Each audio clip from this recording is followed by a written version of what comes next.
Yo, what is going on, guys? It's Brev. Welcome to episode 7 of What Would Brev Do? This is the series where I play a game from start to finish and walk you through everything that's going on in my brain while I play.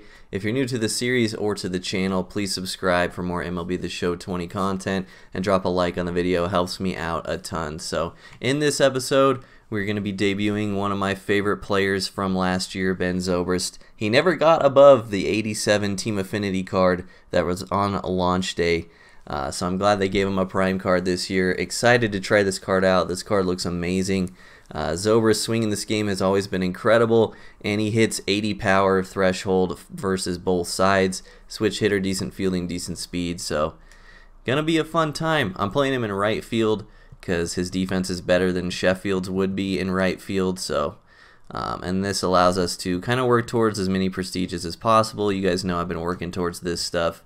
I'm at 929 rating right now. But yeah, we've been working hard towards these prestiges, and we're almost done with a couple of them.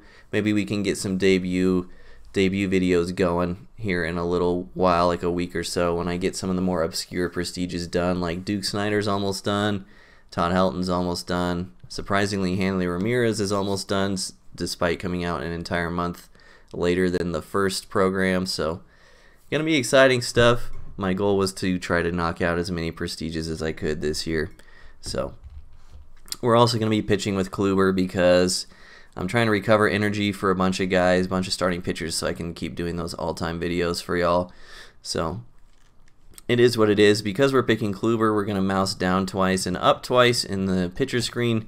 Sometimes people listen, and I don't know this guy. His team logo looks familiar, though. Sometimes people are listening to the game sound, and if they hear you just click on your first starting pitcher, they'll back out. So Kluber is Kluber. This guy has a ton of prestiges done already.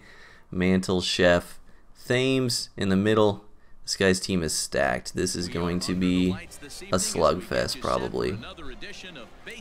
So pitching with Kluber, I usually just try to pound the zone. Honestly, he's hard enough to square up as it is. Sorry, bud, I only have time for this game. Depends on how well someone's swinging it, though. So throwing too many strikes is always a bad thing if people are squaring you up. Throwing too few strikes is a bad thing if you don't think someone can square you up. So this guy's timing seems a little off. I don't know why.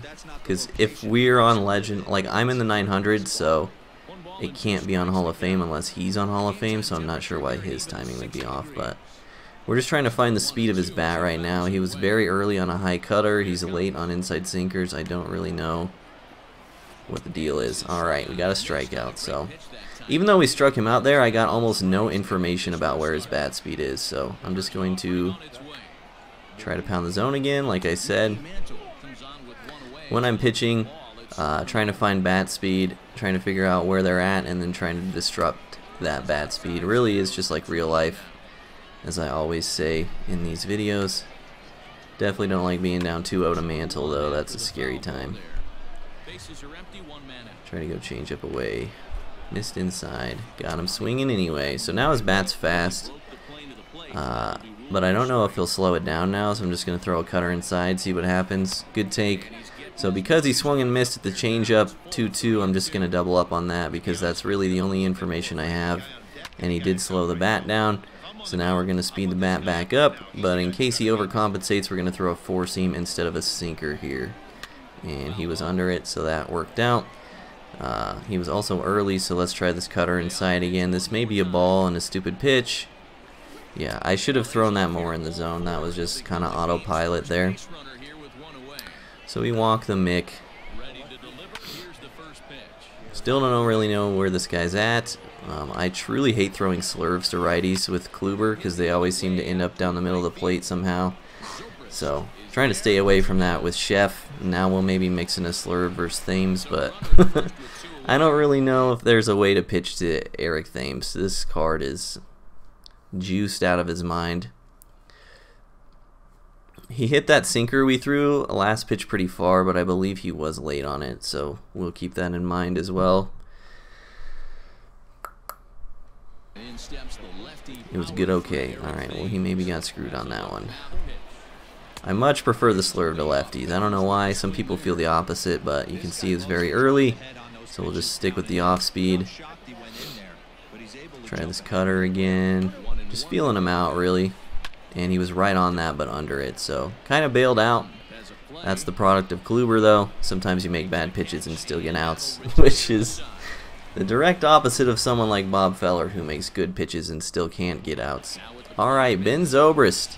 He has some stats because I've been using him in the switch hitter event, but this is a ranked season's debut for him. So, like I always say, I'm super patient in the first inning. I'm trying to figure out what my opponent likes to throw, how they're going to attack me, what parts of the zone they want to go at, stuff like that. Especially against Kluber, you don't want to give too many free outs with not many pitches thrown because you may end up seeing him for a full 9 innings if you don't work the pitch count high enough. So 1-2 count, probably off speed here. That was a nasty cutter. I haven't played on Legend in a minute, so bear with me. I imagine he'll double up on some kind of sinker cutter high here.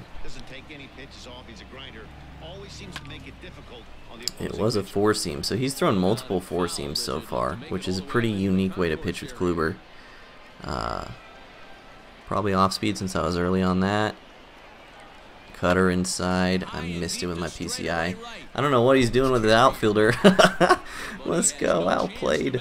Okay, I don't know what that was, but leadoff double for Zobi. Alright, now we're taking till 2 strikes.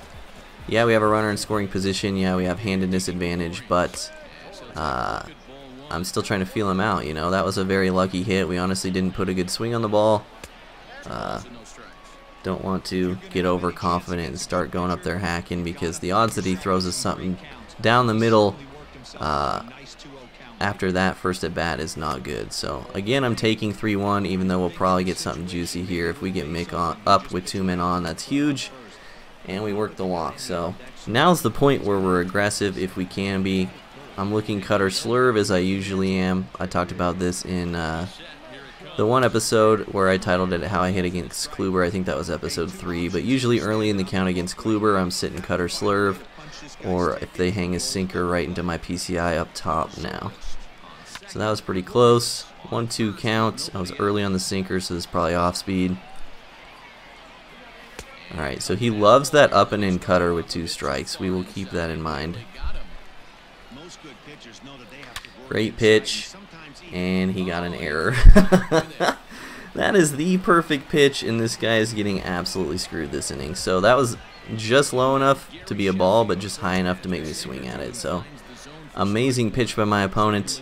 He's already putting the infield in, bases loaded, nobody out in the first. I don't know how I feel about that. Hopefully we can bloop one on him now.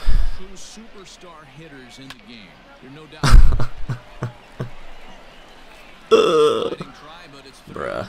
To be fair, if he didn't put the infield in, that would have been a double play. But yeah, I just got 2 RBIs on a very early rolled over. So let's move on from that. Okay, I don't even know what to say about that, bro. Other than I'm sorry. So now he's starting to pound the zone, so we'll have to start picking better spots. Good popped. He definitely has earned that. I was under it as well. Could have debatably been an infield fly rule there. It's kind of close. So we're going to be patient with Hanley, and then if we get Duke up with 2 outs, that's when we're going to be aggressive early in the count, because as you notice, he is starting to deliberately throw more strikes early in the count. Something like that we just saw, that's very obvious that he is pitching disrespectfully to me right now. And whenever I say disrespectful, it's not like an emotional thing, like I'm offended. It just means like he's literally pitching in a way where he doesn't believe that I'm going to hit the ball early in the count. So we need to be able to recognize that. Good slurve. And now we are hacking away. We are super ag in this at-bat. That was on the black though. Maybe still looking sinker, maybe cutter slurve. Oh, good popped again. Well, we scored that inning and we didn't deserve to. But it's 2-0, and we worked Kluber for almost 30 pitches in the first, so This stuff really starts to snowball later in the game. If you work someone for 30 pitches in the first inning, you are setting yourself up for a world of success moving forward. And by world of success, I mean you're going to face 3 starters instead of 2 that game. Alright, so we're kind of rocking chairing him right now. What I call a rocking chair is when you pitch fast, slow, fast, slow, fast, slow. Because he seems to be kind of echoing whatever I throw. So if he's late on a sinker, then his bat's fast the next pitch. If he's early on an off speed, then his bat's slow on the pitch after that. So sometimes pitching like a rocking chair is bad because people are stubborn and will just keep their bat speed the same speed, but against this guy it seems to be working pretty well.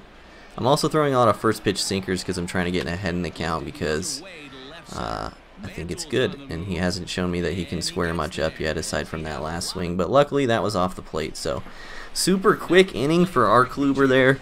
Definitely something you don't want to do at the plate. We had maybe a 4-pitch inning there.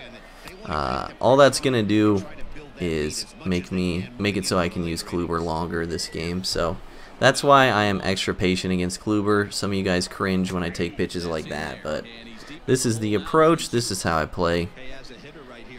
You watch these videos to see kind of what I'm doing.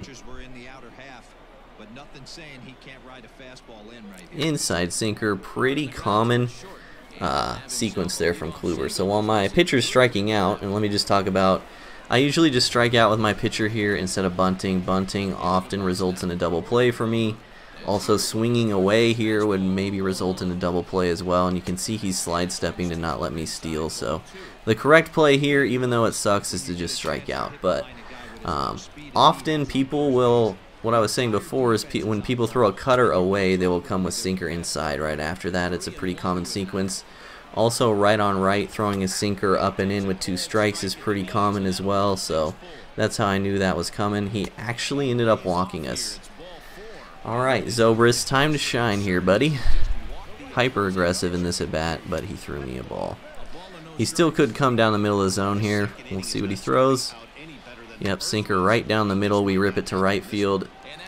And I wanted to go home because he got a bad animation, but he actually ended up catching the ball. A lot of times they drop the ball in that animation, but that's where we're aggressive. And then now obviously bases loaded. We're looking for something up. A double play, especially home to first, is really bad, so we're looking for something up in the zone. That was a dot though. And we're trying to avoid the sinkers, obviously. Whew. Too early somehow. That was weird. Gotta be a cutter up and in here. That's his favorite pitch in this spot. It was a 4-seamer, and we hit into the double play we did not want to hit into. Oh, we beat it out. Man, he just threw nothing but great pitches at bat. Somehow my timing's gotten super weird all of a sudden. I'm early on sinkers. Very early rolled over on a 4-seamer. I don't know what happened. That's one we cannot be very early on. And the third baseman will have a look at it, but this is back into the seats.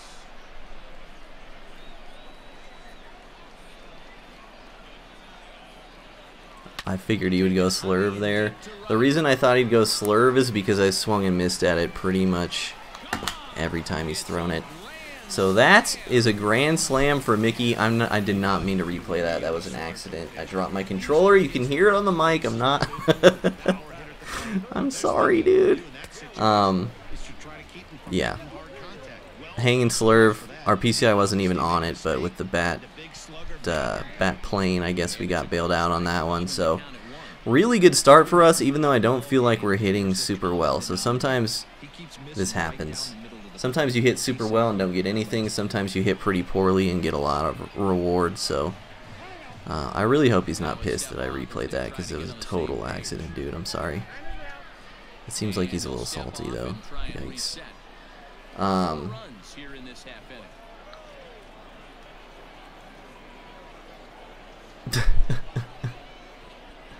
Dude, you can hear it in the audio. Anyway, I figured he'd go slurve because, like I said, I'd swung and missed it a lot. Yeah, he's just literally BMing my life away now because I accidentally hit L2. This sucks. So what did everyone have for lunch today? We may be here for a minute. I might have to edit this out because this is apparently going to be a thing. Oh, here comes a pitch. And it's a dot on the inside. Nice, nice. Alright, are we back to playing? Four-seamer up and in. Pretty weird pitch there. And now he'll step off as they look for a strikeout pitch. 1-2 count. Probably a cutter away. Sinker down and in. Probably should have rung me up. Sorry if I'm a little rattled with the commentary here. I just wasn't expecting this game to turn into this. This guy has gotten absolutely screwed this game, and I can't say I blame him. And I promise it was an accident with the L2. I even X'd out of it right away. But again, pretty common right on right to go sinker inside with 2 strikes. He did it twice in a row that time, and that pitch was just off the plate, but we were all over it. So this guy's pitching pretty common sequencing from Kluber here, which is Kluber's a pitcher where you will find that a lot. A lot of people pitch the same way with Kluber, especially right on right. So practice, practice, practice. Sinker up. Did we get all of it with Todd? It might stay in. I don't know if we got it all. Hey, that's huge. Perfect fly ball. We get the Todd Helton prestige. Dude, I'm literally like 3 hits and 2 RBIs away from prestige Todd now. So 0-2 count. He threw us the high sinker. He's gone sinker pretty much exclusively this inning with 2 strikes. So that's how I was ready for that. Huge inning for us. 5 spot. Sticking with the hard stuff here. I don't know why I swung at that, to be honest. Already 60 pitches for Kluber, though. You can see this is really snowballing. I gotta imagine he'll be stubborn and throw another sinker here. Something hard inside. Pretty much the same thing. Maybe he'll mix it up here. Cutter inside. He's got to throw me changeup, slurve, something that I haven't hit in a while. Okay, he's just gonna dot my life away. People don't usually throw sinkers low, especially with 2 strikes with Kluber, so good on him. And we shall see how long we will end up in this pause timer.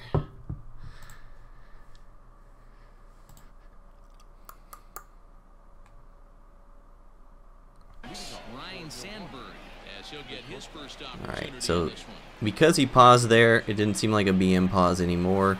Probably warming someone up to get Kluber out of there. 62 pitches already.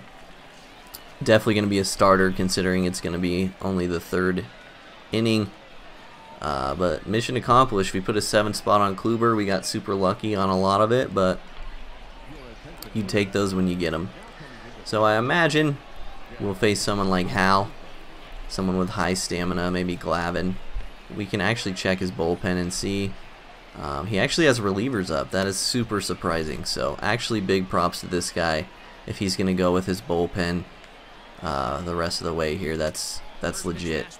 But that could also mean he's using relievers as a bridge to a starter later, which would imply that I'm going to see Kluber in the later innings. So none of this is terribly relevant right now, but it's good practice just to try to figure out what your opponent's doing to try to stay on top of it, stay 1 step ahead of him. So he was late on a changeup, so we're actually going to double up on that. As I've talked about before, when people are late on off speed, it actually means they saw it really well.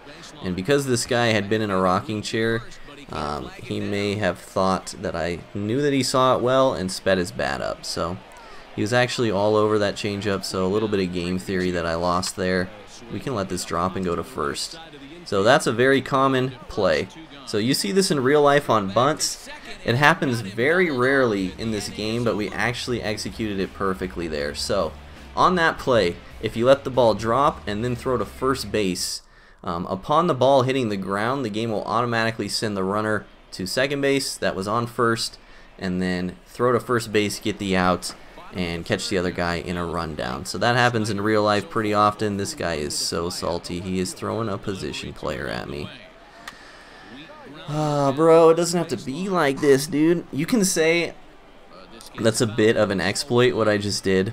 I'm sure there are some people that think that's kind of douchey, but it does happen in real life on bunts and stuff too. So regardless of your opinion, that's the correct play. That's an easy way to get double plays. It happens very rarely. I'm surprised it happened, and I executed it well for you guys, so I'm happy about that. But unfortunately, this video may be coming to an end shortly. I don't know how much of this position player pitching I'm going to keep in, or how much you guys want to see this stuff, so I may just edit forward. Hopefully you guys have gotten enough out of the first couple innings of this game for it to suffice as a video that's helpful for y'all. That's dropping with Kluber.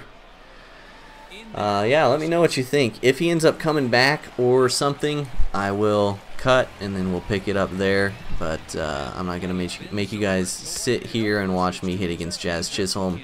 If this is how it's going to be, he's pretty much thrown in the towel on this one. So appreciate you guys watching. Let me know down in the comments if you have any constructive criticism for me, if there's anything I can do better, if you have any questions about what I was saying. Let me know there. Otherwise, I will see you guys in episode 8. Zobrist was 2 for 2 before that in his debut. Pretty good stuff. So, love you guys.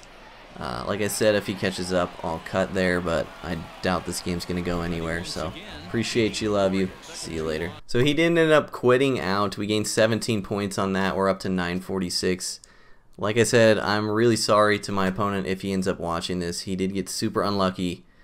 And like I said, the replay was completely accidental. I'm sorry, but great display of, once again, taking advantage of opportunities when your opponent starts getting out of line, throwing too many strikes, or when you have runners on base and the opportunity to crush some of the strikes that they have been throwing you. Also working pitch counts. We ended up working Kluber for 62 pitches in 2 innings. So Zobrist, 2 for 3 in his debut.